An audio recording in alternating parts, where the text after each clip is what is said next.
Who's ready for the best panel of the event? Why are you touching me so much? You're throwing me off my game. I told you after the event. Okay, guys, welcome. Hey, good to see you again, Moran. Moran has the bad luck of being next to me in another panel. I'm texting while I do this. I always know this is the thing.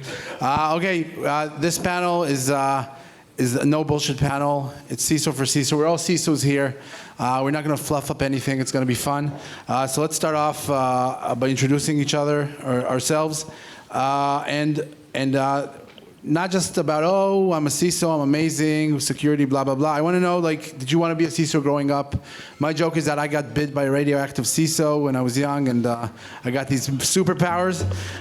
So is that your origin story? And if not, what's your journey to the role? Go ahead. So my story is that a snake bite me, and no? Okay. So my story is that I've been in cybersecurity since the army, and I joined after that consultancy service. I worked with a lot of CISOs. I really liked the job. I know it's weird, but I really liked the other CISOs, and that's what I wanted to do. I'm a CISO for the last 8 years now, starting from financial SaaS companies worldwide. And yeah, that's what I do. Today I am the CISO of HoneyBook. Hi everyone, I'm Yael. I'm the CISO at eshOS, a cloud-native autonomous core banking platform that is going to do a revolution in the traditional banking industry. My career path is unusual. I actually came from finance. I have a bachelor's and master's degree in economics. And in the beginning of my career, I prepared P&Ls and balance sheets. At some point, I noticed that I sleep too well at night, and my weekends are perfectly peaceful. So I made the jump to cybersecurity. I built myself from the ground up, and nowadays, I most enjoy building from scratch cybersecurity capabilities in SaaS companies. Hi, I'm Shay Zandani, and some of my best friends are CISOs. Still, some of them are even in the audience. I used to be in the Air Force for more than 10 years, establishing the Information Warfare Department. Back then, nobody called it cyber. As many said, I just returned from the US after more than 10 years, working in major companies. I used to be the CISO of PwC here in Israel. I was the CEO of their service department. And I'm being a virtual CISO for many companies, even in the US. So, thank you. Wait, Shay, I got a follow-up for you. I got a follow-up for Shay, and then everybody. But I'll just say, the first time I heard of cyber, I was doing a consulting gig in the Bank of Israel, and my boss came to me, and he's like, you know, this isn't information assurance or some crap, right? That's what it used to be. Back in the day, it's like, this is cyber. I'm like, cyborg? Are we making up words now? Am I doing a cyborg security? What does that even mean? So that's, I remember the first time. And then, like, magically, the next day, I got paid 3 times more. It's just amazing how it worked. So my question is, just like I didn't even know what cyber meant when I started, what's the one thing each of you wished you knew when you started? If there's any young CISOs here who are just getting started, what's the one thing that you wish you knew and you're like, wow, if I knew that, it would make all the difference? The one thing, I think Bob mentioned that earlier, and I think we used it while we were doing so many different projects, is deep dive in the business case. And I think that's the most important thing that one should be aware of. It's very easy to start drilling down to the technologies and controls and you know, follow up on different and new tools, and I can see some of the people here in the audience about that. But better understand some of the business needs is crucial, and we use that. Why is it so crucial? Why? because then things starts to be much, much clearer. And I think what Daniel just mentioned just before about the flexibility or the agility of the solution and how it should be more, we've been doing interesting projects as an auditors, and we came to an organization, I think I just told that a couple of days ago as an example, and we did an ISO review. And we came to the organization, we started asking questions, and we saw that there are two different laptops on the desktop, on the desk of those guys. One of those computers were the internal kind of, office network and office computer, and the other one was private. And we thought maybe he's just doing something, for... And we asked him, why are you using two computers? He said, listen, I'm trying to send those emails. The organization and the CISO doesn't let me, so I'm sending it through my Gmail. And I was like, what is going on? So if that's the case, and the CISO giving you so much kind of constraints and doesn't let you do your work, so you should think that the employees are smart enough to invent their own solutions. So if you don't understand the business needs and what the business guy needs, it's not going to work for you. Okay, Moran, you want to go? Yeah, I'll add to that with a story. So I totally agree. I've been a CISO. I started my way in the age of 24, and I was a kid, okay? And I remember that the CPO was presenting a new feature. And right after the meeting, I went to the CEO office. I opened the door and told him, I knock on wood, and I told him, we can't do that.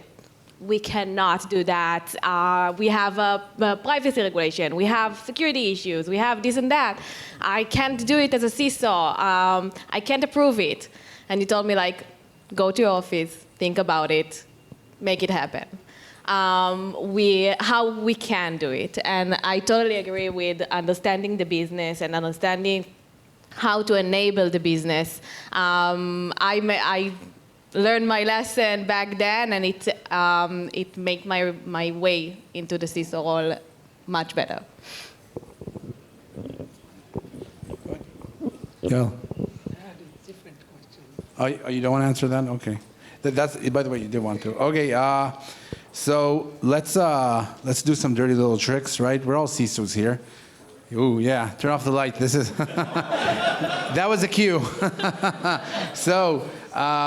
This is not for everybody. This is just for the scheming, which is just me and Moran. So Moran, I'll go first. Which security metric do you use? Actually, you'll go first. To pretend which security metric do you pretend is meaningful to convince your CEO or board to get more budget or whatever you want to get? Do you have one metric that's not as important as you say, but you use it? I used to use it. Okay. Until today.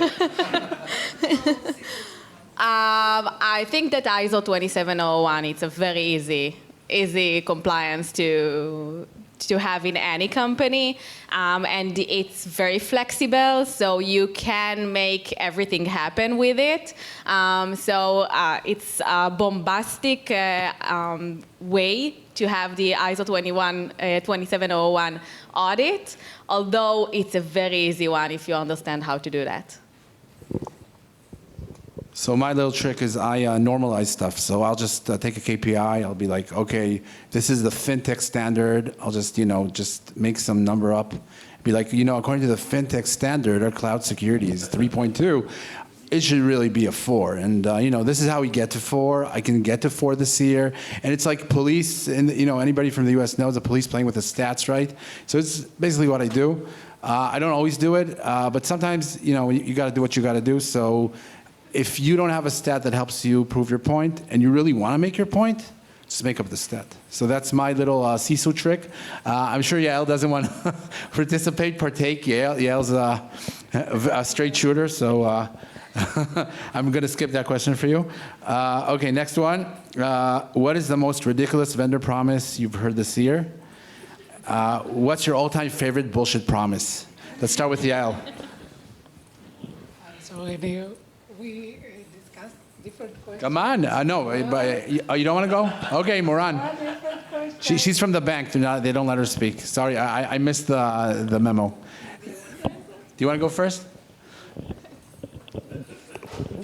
I think that was an interesting one, and the one with identity for all, with zero trust, and it was like, you know, I'm not sure how many of you have tried PKI and some digital signature and encryption. I can see some of the guys back there. Variant, is it? And you know, it's easy. It's asymmetric encryption. It should work out of the box. You just click. Guys, I'm telling you, in 2001, there was 32 seconds wait between pressing the button until your amazing computer managed to create a private key and a public key and do the authenticate. 31 seconds. It was like, are you kidding me? Who's going to wait 31 seconds after every click? It's not going to work. So that was a long time ago. We also have its blockchain insecurity. Ridiculous promise that I've heard this year is that all PTs are going to do without human in the loop. It's going to be until the end of 2025. You're going to see that, so watch out. Another one was that for my SaaS services and my CI/CD, key rotation is going to be very easy for everything. So another, I think, ridiculous promise. What's your All-time favorite. I think that the PT is the winning one. Yeah, I agree. Anything with AI, it's going to change your life forever, easily. And, you know, we've been hearing it for so long in security, right? How long have, you know, I remember, like 10 years ago, they were like, oh, AI and DLP, right? DLP solved, right? UEBA, remember that stuff? Remember UEBA was a thing? Yeah, it was like, you know, 12 VMs and AI, and your problems are solved. I'm still waiting on that for the last 10 years. It's any minute now. Okay, I'll get a Yael question now, I promise. This is, I'm really optimistic. I think I figured it out. I figured out the code. So this question, Yael, please start first. And again, I'm a CISO, so like, I don't even know what I'm doing here. So please forgive me. If you could eliminate one compliance requirement forever, which would it be? And why is it PCI?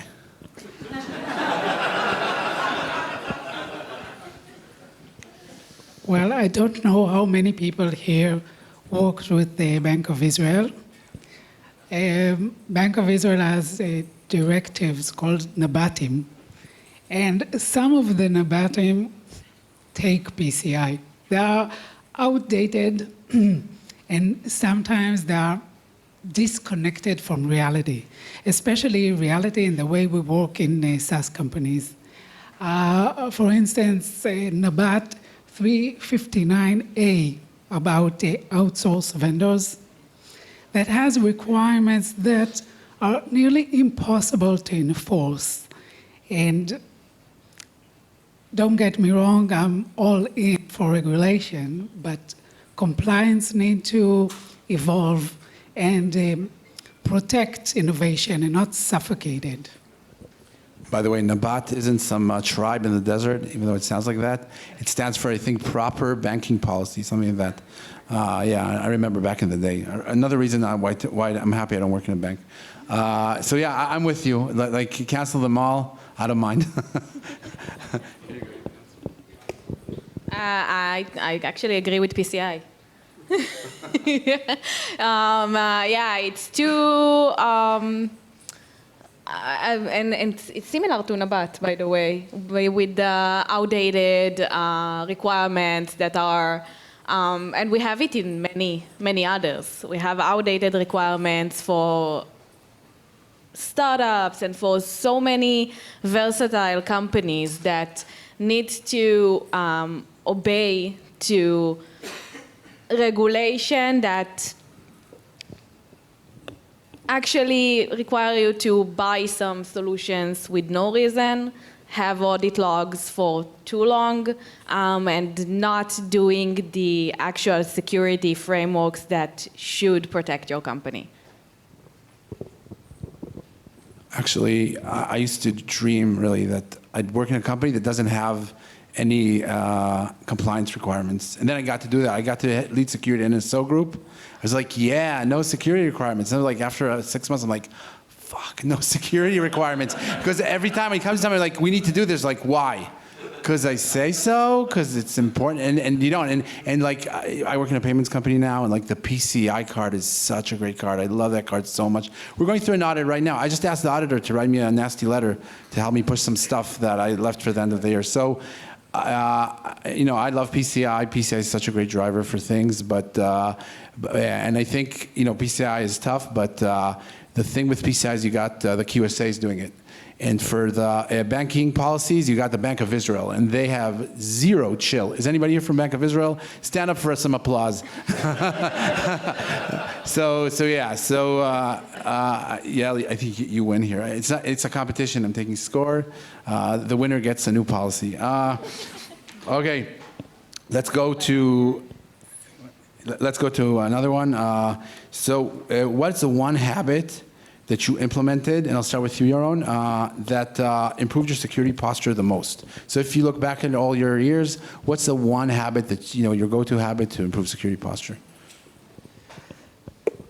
I know it's going to sound a bit challenging, especially after Daniel's lecture about policy and procedures, but I strongly believe that the 3-page policy for something, let's say disaster recovery, business continuity, even incident response, the 3-pager, no more, no less, is something that really helps to implement some of your security posture. It clears some of the management minds. It kind of gives you a better understanding on some of the business side, and bottom line, it clears some major challenges later on while you dive into policies and procedures and you know, the details of stuff. So 3-pager policy could change your world, guys. Yeah, my thing is communication. Listening to the teams, understanding how they work, what constraints they face, which tools they use. It reduces frictions and creates alignment. So this is my tip. I'll add to that support my team when they have a mistake. Like, support mistakes as well. Everyone can do mistakes. I prefer knowing those mistakes and help them going through that, and they'll try to fix things with everything they can instead of the other way around. And my one habit is to think beyond just security and just to try to be well architected. I think just recently I really understood that good security is a byproduct of good quality. And you can't have a company that has bad quality, bad code, bad infrastructure, and expect to have good security. You'll just never win. So a lot of times I started pushing architecture projects that don't have a clear security KPI.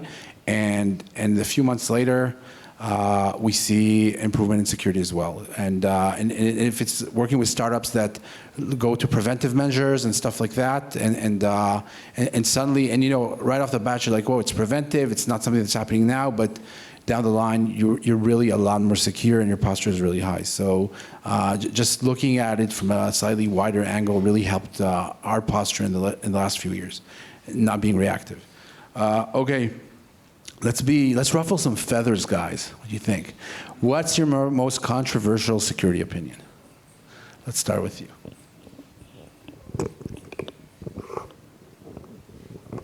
Don't be racist. No racism here.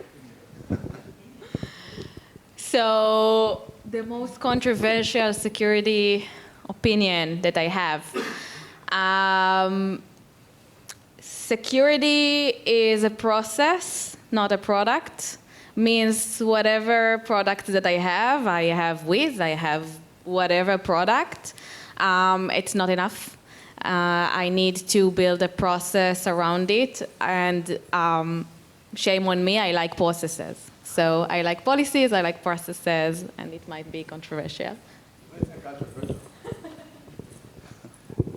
Call me controversial. I like eating healthy and doing sports. Seriously, come on, try harder. I'll let you go again then. Go ahead, Yael. Come on. Come on, ruffle some feathers, guys. Okay. We all know cloud security is bullshit, right? Like everybody, no, just kidding. Come on, go. Many people in our industry love the one security platform approach. One vendor, one dashboard, one-stop shop. In my opinion, it's like all-inclusive resort. You get a lot of food and drinks and free ice cream in the pool, but then when you go to the swimming pool, you realize that the free ice cream is a simple apricot popsicle when you want a pistachio magnum. In my vacation, I like to eat one day pizza and one day to eat in a Michelin level restaurant. I don't need 20 mediocre meat dishes just because they're included. Security works the same way. When I choose a tool, I prefer the best of breed approach instead of the one-stop shop buffet. Because when in the best of breed approach, I can choose a tool that meets my security needs, my maturity, and my environment. So while a platform gives convenience, the best of breed approach gives quality, innovation, and control.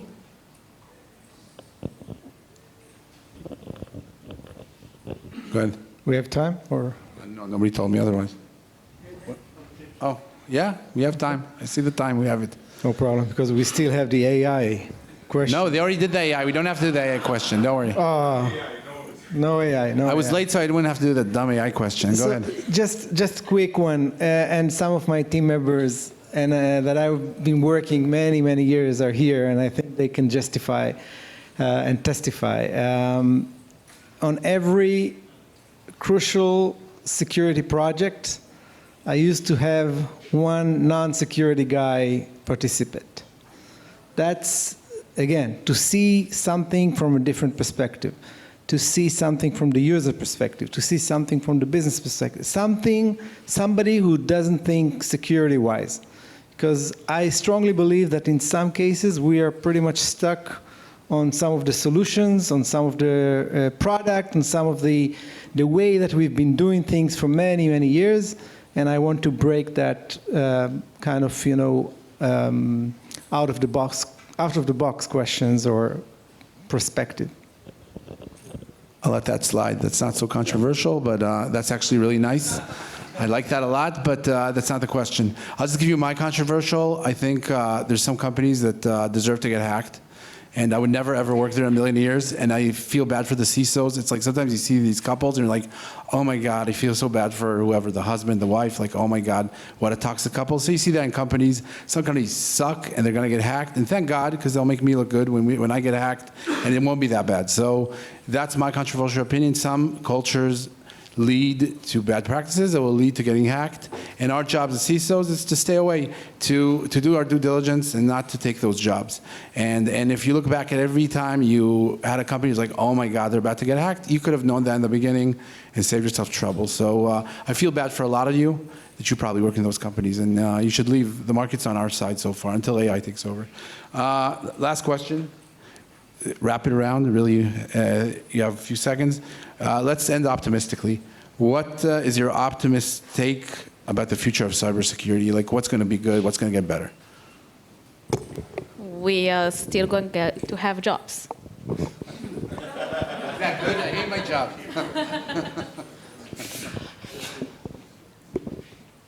I do see that it's like in a ball game. We throw balls, and we need someone to stand in the other side of the court and catch those balls. And I'm optimistic that all the balls that I'm throwing, someone is there to catch them. I like your metaphors, a lot of vacation, sports. It's very wholesome, very optimistic. Shay, go, take us home. Pistachio ice cream, yeah. I know it's going to be, but my motto is enjoy the day to day. So I'm just enjoying working with some of those guys that are here in the room. Answer the question, man. What's the future? The future is keep working with people you like and think you're going to meet them in 10 years from now. You're going to still like to hug them, and that's the future. Okay, so work with people you love. Thank you very much, guys.